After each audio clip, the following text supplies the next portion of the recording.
been rising cases of vision weakness, partial blindness, as well as allergies, migraines, and sinus blocks in the past few years. One of the reasons is degraded lifestyle, changes in sleeping pattern, your circadian rhythm, and poor nutrition, weak absorption, little or no activity causing the nervous system blocks, and with time creating a very weak circulatory and nervous system. So today we'll be learning an ancient technique from one of the 8 limbs of Ashtanga Yoga. It is part of the 2 Mahavratas of Yam Niyam called Shaucha, which comprises of cleansing, detoxification, and flushing. Today we'll be doing Jal Neti, which is with water and which comprises of cleaning your nasal cavities with the help of water and a neti pot. We will also be doing the Sutra Neti, which Sutra is the thread.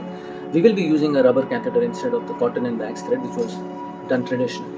This technique is an amazing preparatory technique for cleaning the sinuses, maintaining the internal pH levels, cleaning the dried and blocked mucus that we have. It is also an amazing routine to follow if you wish to activate the strotas, or the space between the channels of your skull, which is the kapal that connects with your nasal cavity. Any kind of practices of Hatha Yoga or the powerful Khechari Mudra. I would always suggest a Sattvic diet which avoids milk and dairy products because it is a part of foods that carry a lot of himsa or hinsa. Let us start. We will boil a glass of water just for a few seconds. Check the temperature whether it is not too hot. Put in a little bit of salt and taste it that it is tasting just like your teardrops. Wash your tools. Fill in the neti pot and start putting the water from one of the nostrils. Tilt a little so that you can allow the water to flow from the other side. At this point of time we have started it with the right side. You can start it from either side, right or left, it doesn't matter. And please remember that after the water is empty from your neti pot, from either of the sides, you have to do Kapal Bhati from both the sides so that the excess water is drained. Let's start from the other side. So if you have done it from the left side, we'll do it from the right side.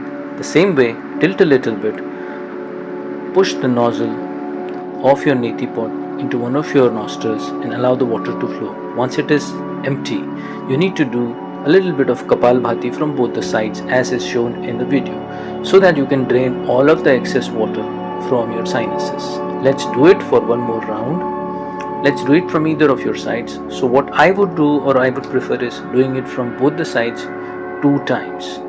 So we have started it once again. Tilt a little bit, allow the water to flow from the other side. And there is nothing to fear because it's a very simple technique. You just have to be present. Allow the Kapal Bhati or exhalations, powerful exhalations, so that the excess water drains out, flushes out and comes out from both the nostrils. And we don't keep any drops inside either of the nostrils or either of the sides. It is a very powerful technique that flushes out the excess blocks or any kind of mucus drains that we have in both the sinuses. Please remember to do the exhalations after you finish it. Wipe it out completely, and there is one more simple small exercise. Come in the downward dog pose and do Kapala Bhati. In this way, when you do it for 10 to 15 or 20 times, you are able to drain the excess or any kind of excess fluids or water that you have in any of your sinuses or cavities in the skull or the vertebrae. We will start with the Sutra Neti, oil it a little, lubricate it a bit, and then start pushing it or putting it into either of your nostrils. Please remember that you have to go very slow, very soft on yourself. Please understand that there will be a little bit of irritation, and if you are able to sustain that irritation, the thread comes up. Thread will slowly touch your glottis or the internal throat, and you should be able to take it off with 2 of your fingers. Please see that we are not forcing ourselves. We are doing it very slow and smooth. With practice, you should be able to establish it.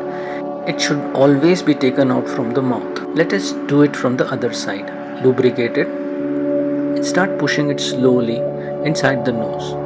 There are chances that you might have a few blocks in your nose, but if you are able to sustain the irritation, it comes out from the throat, touches your glottis, and there could be a slight coughing, which means that the other side is coming out from your throat. Put in your fingers and you should be able to pull the thread, the other side of the thread, and you should be able to do it smooth and slow. If you are able to sustain the irritation, it's one of the most powerful practices. Namaste.